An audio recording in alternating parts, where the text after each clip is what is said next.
बिलवाडीला काय सांगाल?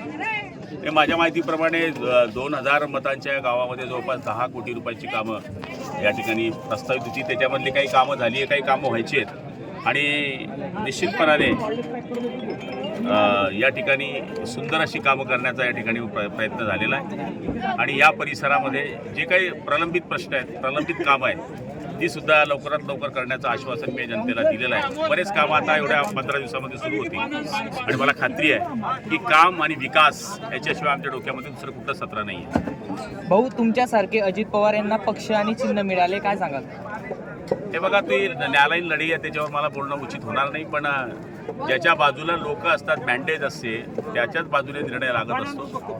अजितदादांच्या मागं 40 आमदार असल्यामुळे साहजिक आहे त्यांच्या बाजूने निकाल लागला.